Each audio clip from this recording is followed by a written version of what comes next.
Did you know that kinky wellness is integral to your self-development? Hi, welcome to The Partition, home of kinky wellness, the ultimate destination to explore the integral connection between kinky wellness and your personal development.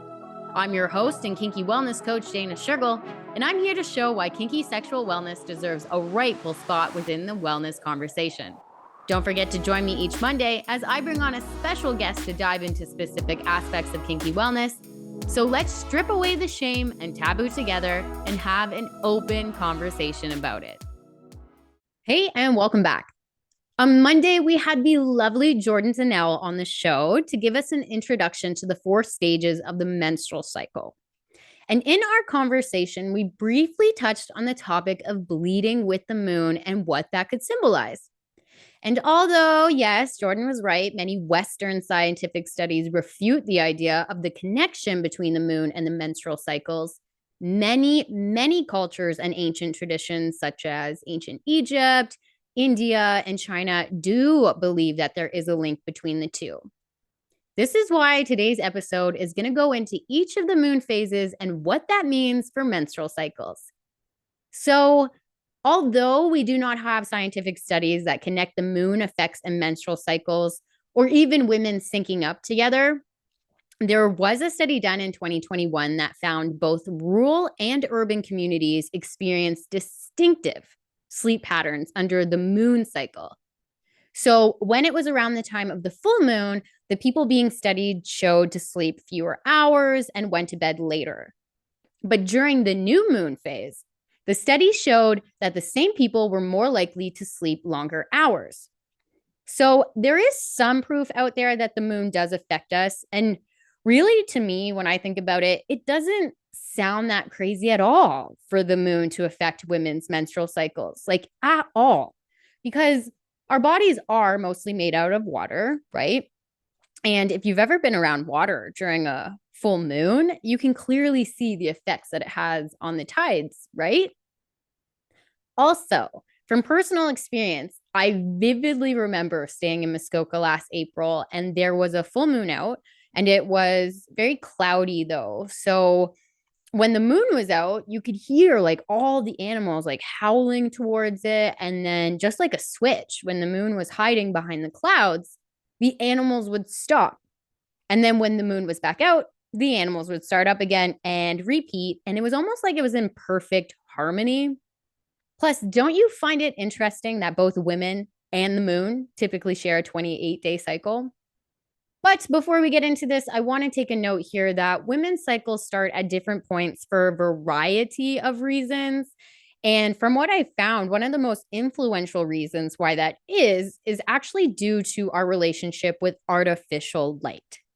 For example, if you are up late scrolling on your phone or working on your computer, apparently that artificial light can change when your period starts. So if you do want to sync up with the new moon or that's something that you're interested in, make sure to listen to the end for some tips on how you can do that. But let's get started. So in the spiritual world, the sun represents our masculine energy, while the moon represents our feminine energy. And we can pull power from both the sun and the moon. So starting with the new moon, right? This is when there's no moon in the sky because the moon and the sun are in complete alignment. This is typically the stage in which someone should have their menstrual cycle started. From a lot of articles that I saw, this is the most natural stage to have bleeding start, and it can also be referred to as the white moon cycle. The general consensus that I got is that women who bleed on the white moon cycle are said to be more fertile. However, regardless, this is also a time when a woman should reflect, rest, and set intentions for the month. Basically, this is when you plant your little seeds of goals and intentions that you want to do that month, but don't necessarily take any actions to build it. The idea during this phase is just to chill out and think about what you want to do. The next moon phase is the waxing moon, also known as the pink moon cycle. From what I saw, someone who has their menses during the pink moon cycle are often more playful and curious, but they're also going through some sort of transition. And during this time is when a woman should be in her follicular phase. And while in the follicular phase, it's encouraged to start working on those goals and intentions that were previously set and start taking actions towards them. However, as a little reminder, when you are creating your goals, whether that's for health or relationship or professional endeavors or whatever, try not to take on too many goals at once, or you may end up feeling overwhelmed, which is just going to increase your chances of maybe not completing those goals, or just, you're so overwhelmed, you just give up.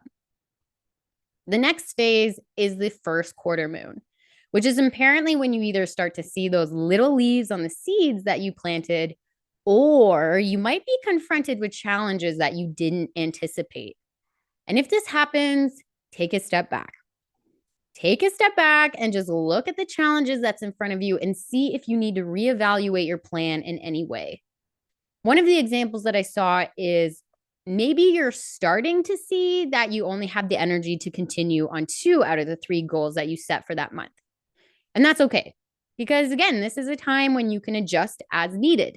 As long as you keep your number one goal, your number one goal. Meaning, don't get distracted and keep the vision that you have for that month going strong. In some ways you can do this. Of course, you can write it down, you can visualize, you can journal, all sorts of things. The next moon phase is when the moon is almost completely full and is called the waxing gibbous moon. And in theory, this is when the goals and intentions move from little baby flowers to little budding flowers, right?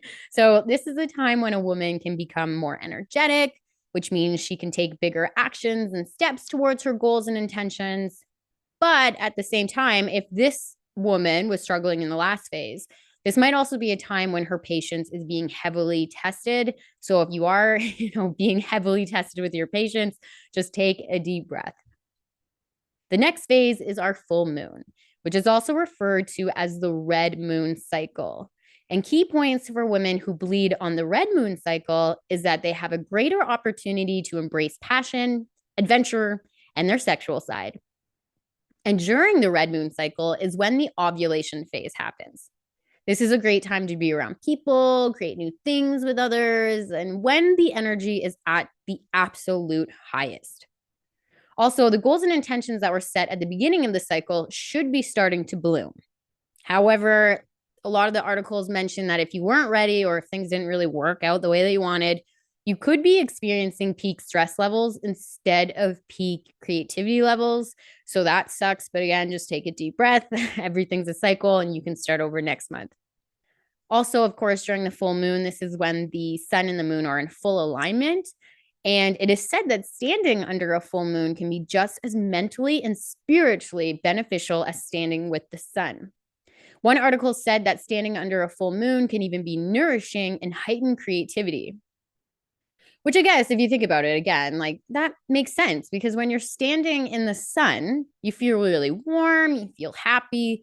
And since everything in our world is connected, the moon must offer us something that animals see, right? Like the ones that were howling at the moon, but us humans, we've lost touch with whatever that is. The next moon cycle is the waning moon, which is also the luteal phase of the cycle and also called the purple moon cycle. So people who get their menses during the purple moon cycle are said that they're also going through a transitional phase in their life, but it also means that that person needs much needed healing.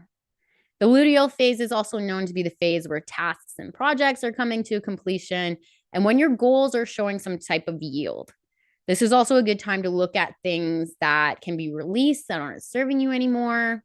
For example, if your goals and intentions didn't pan out the way that you thought, you can really use this time to look at why. Why did that happen? Is it habits that you have?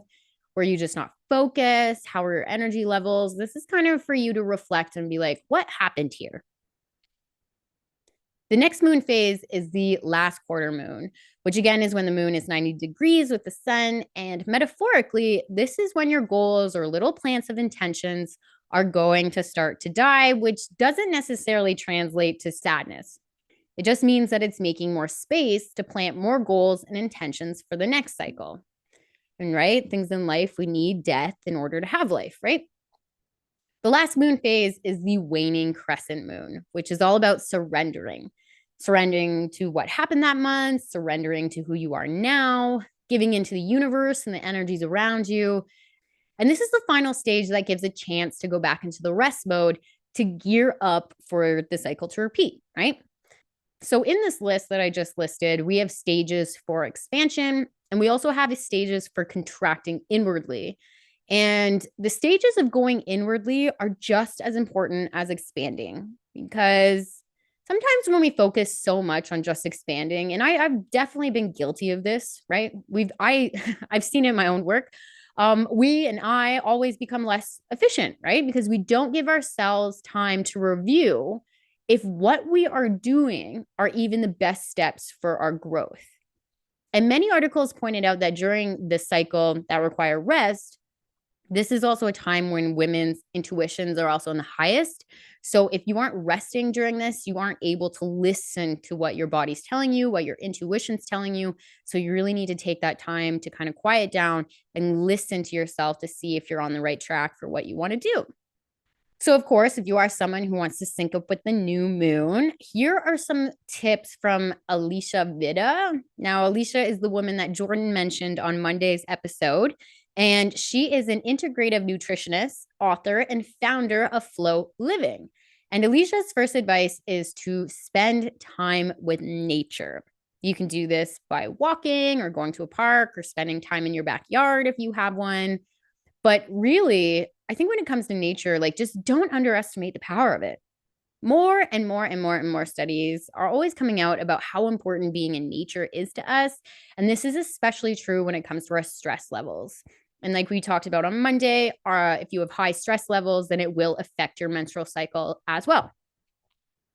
The second piece of advice is improving your relationship to light and dark. Right at the beginning, we mentioned that artificial light can influence our menstrual cycles, but Alicia says that at the new moon phase, we are meant to be sleeping in darkness. And at the full moon, the night sky should kind of be lit up with that moonlight, right? However, like many of us know, we all live in a town or a city that might give out a lot of light pollution. So if you are living in a city, that never sleeps, wear some earplugs or an eye mask if you don't have a blackout curtain, or noise-proof windows.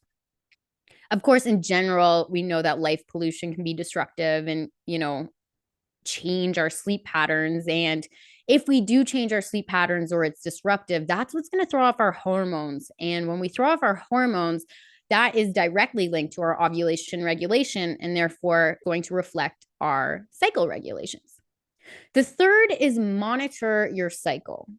Regardless of when your period starts and when it ends, the main thing is that it should be regular and predictable.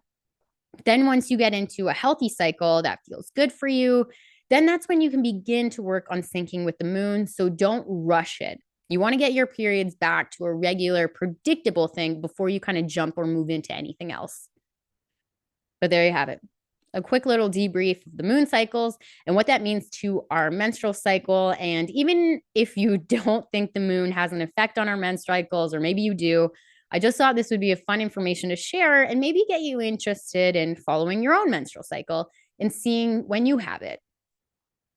And also for partners that are living with someone who has menstrual cycles, it's good to know what stage they're in, and it can help you in your relationship because you'll know kind of like what moods they're in, what can and cannot slide, and things like that.